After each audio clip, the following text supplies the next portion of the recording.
had ordered your father's assassination. You told me that you wanted arms to destroy him. Hey Red Star Trek fans, thanks for checking out the facts I've got for this episode. It's the episode from Season 1 of The Next Generation, Too Short a Season. Now this episode had a troubled production from the start. The first draft of the script was submitted by A. Hawk Anderson, who died just one day later. Now the scriptmaster of Paramount, P.K. Johnson, next took over the reins of the script, but was hampered by several family emergencies. Finally, Star Trek favourite D.C. Fontana picked up the script and polished it into the masterpiece that it is today.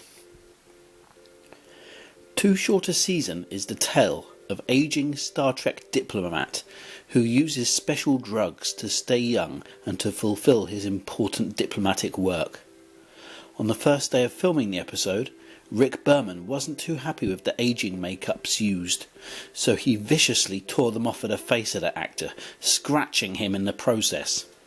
Apologies were made, and a second round of makeup effects were tried on the actor's face to successfully make him look genuinely 40 years older. Rick Burman still wasn't very happy, but let the makeup stay on this time, but not before suggesting that the actor try sitting outside in the hot California sunlight without sunscreen protection to actually age his face, the skin on his face, for real. The actor did oblige for a couple of days, but Rick Burman still wasn't happy with the result. But at this stage, there wasn't much else that they could do. Did you think about me at all? I obtained enough of the dosage for both of us. But you... Once the filming began and the actors were working well together, Jonathan Frakes started inserting old age person puns into his dialogue. Sometimes these were picked up on quickly and refilmed, but a couple weren't noticed at the time. Frakes was even taken to the president of Paramount's office at one point to be told off, like a schoolboy being told off by the principal. Quick Lamp, Paramount's president at the time though, had a decent sense of humour, so not much happened to Jonathan Frakes, but if you watch the episode, you can see that there's a couple of old age jokes which slip in to Jonathan Frakes' dialogue. They weren't in the script, they're actually ones that he made up himself during the filming.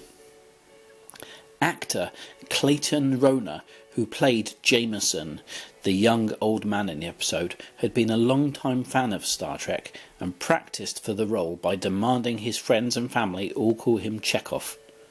After being told that he had the job, there was an agonising 7 months that everybody that he knew was forced to call him Chekhov. He would even be seen looking in the mirror from time to time, uttering, "Look at me, I'm Chekhov." Chekhov, of course, was his favourite character because he's incorrectly thought that he looked exactly the same as him.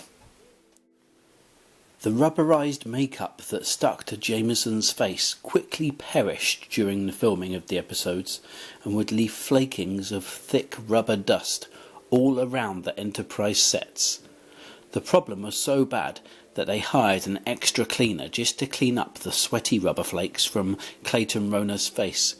Because the rubber flakes were slightly sticky and clammy, they were difficult to pick up from the surface of the carpets and tabletops, leading to the creation of a special tool just for this job.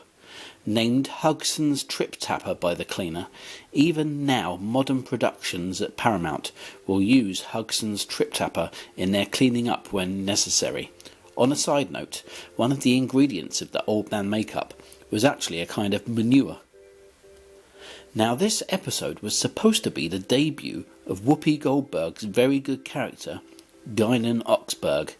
However, the backstage politics between some of the female actresses of the show and Star Trek master Gene Roddenberry led to Whoopi Goldberg's debut being postponed by just a few episodes. That's why someone on this episode could be seen in the background wearing Guinan's famous big hat. They had made the costume, so why not take the opportunity to use it? Now, one of the most interesting facts I dug up about this episode.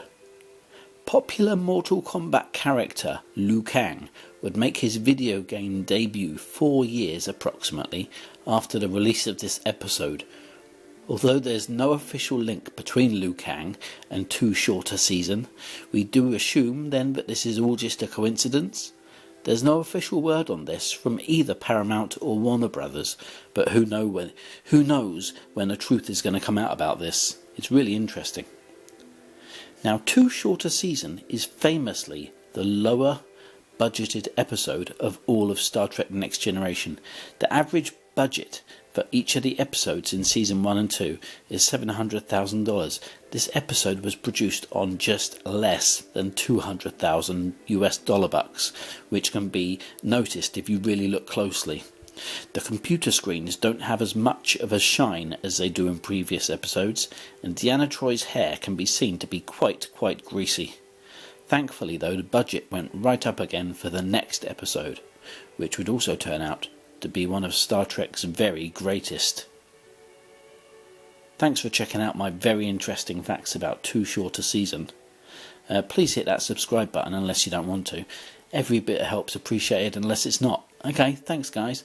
Hopefully you'll continue to check out my very interesting videos as time goes on, as I cover every single episode of Star Trek with fantastic facts that you didn't even know.